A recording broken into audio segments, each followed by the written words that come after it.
মহাভারতে কিন্তু এই অঞ্চলের কথা আছে। এই ফটকটাই হচ্ছে সেই যে রাজ্য বা সেই যে রাজধানী, সেই রাজধানীর সাক্ষী। এটার বয়স কমপক্ষে 500 বছর, এমনকি এটা 800 বছরও হতে পারে, যেহেতু এইসব বিষয়ে কোনো সুস্পষ্ট ইতিহাস পাওয়া যায় না। এটা হচ্ছে মাইলং রাজার বাড়িতে যাওয়ার পথের দৃশ্য। মনে হচ্ছে যেন মেঘ, আকাশ আর পাহাড় সবকিছু একসাথে মিশে গেছে এই জায়গায়। আমি আজকে এই মুহূর্তে আছি জাফলং এ, আর জাফলং এ আমি এখন যে জায়গাটায় যাচ্ছি সেটা হচ্ছে প্রায় 500 বছর পুরনো একটা রাজবাড়িতে। আর এই জাফলং এ যে একটা রাজার বাড়ি আছে বা রাজবাড়ি আছে, সেটা হয়তো অনেকেই আমার কথা শুনে বিশ্বাস করবেন না। আপনি কি জানেন এখানে যে একটা রাজবাড়ি আছে? রাজবাড়ি সঠিক জানাও তো আমি জানি না।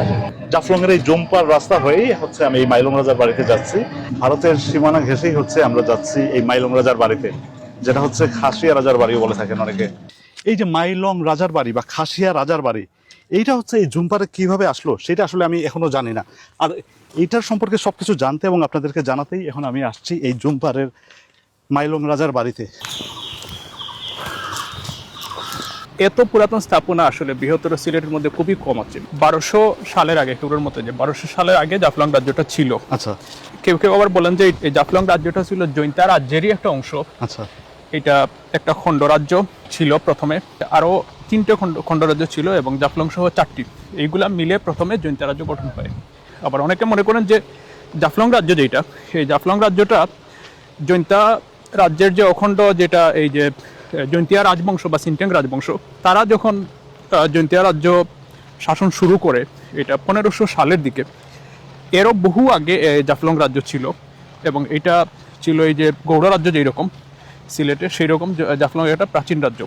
তো এই রাজবাড়িটা জৈন্তিয়া রাজ্যের যখন সিনটেং রাজবংশ বা জৈন্তিয়া রাজবংশের যখন উদ্ভব হয়, তার আগের হচ্ছে এই জাফলং রাজবাড়ি। জাফলং রাজবাড়িটা এইটা এবং কমপক্ষে 500 বছর হচ্ছে এটার বয়স। 500 বছরের কম না, এর বেশি হতে পারে।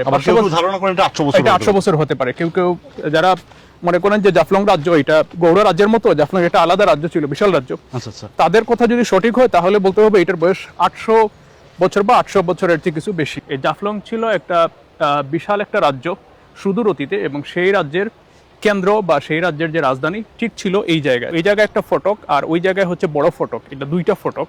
তো এটা হচ্ছে প্রবেশদ্বার। এখানে দেয়াল ছিল, দেয়ালের মধ্যে ছিল পুরো জায়গাটা। এই দেয়ালের ভেতরে এটা তো এই যে ফটক দিয়ে প্রবেশ করতে হতো। তো ওই দিক থেকে মানুষ প্রবেশ করতো, এই দিক দিয়ে মানুষ প্রবেশ করতো, এই 2 দিক দিয়ে মানুষ প্রবেশ করতো।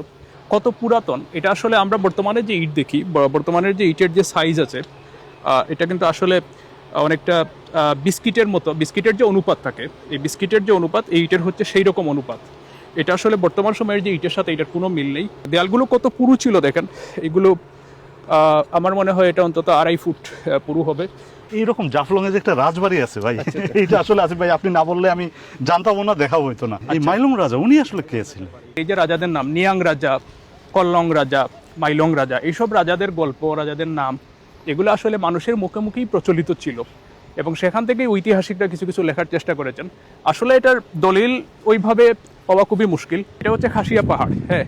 আর ঠিক ওই যে নদী আছে উমগট নদী, যে উমগট নদী এখানে নেমে আসার পরে এটা জাফলং নদী বা পিয়াইন নদী হয়েছে। তো এই উমগট নদী হচ্ছে সীমানা। এটার ডান পাশে হচ্ছে আপনার জৈন্তিয়া পাহাড়, আর এই বাম পাশে হচ্ছে খাসিয়া পাহাড়।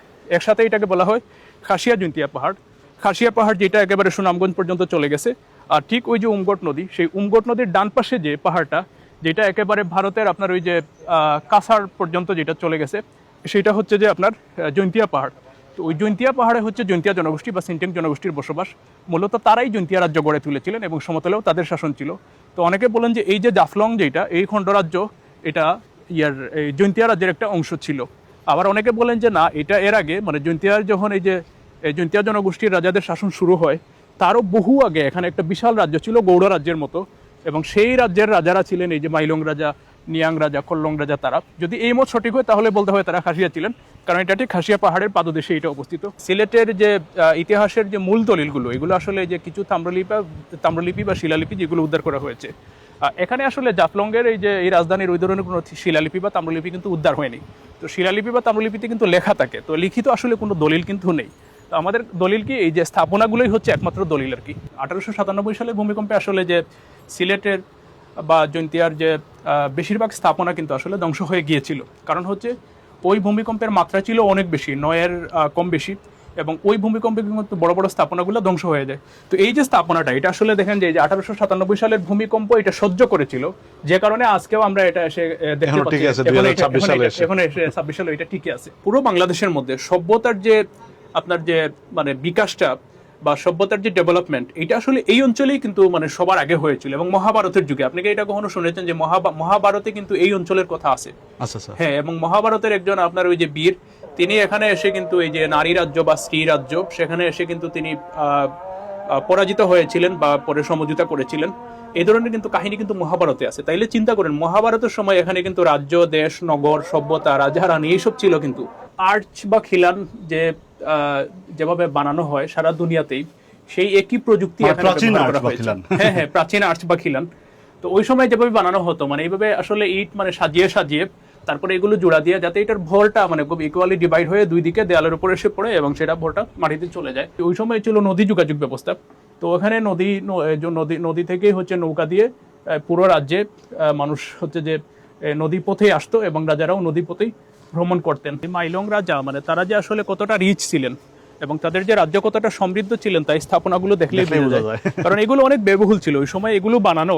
আপনি যদি বর্তমান সময় এটা বানান, এটা কিন্তু দেখেন যে অনেক উঁচু।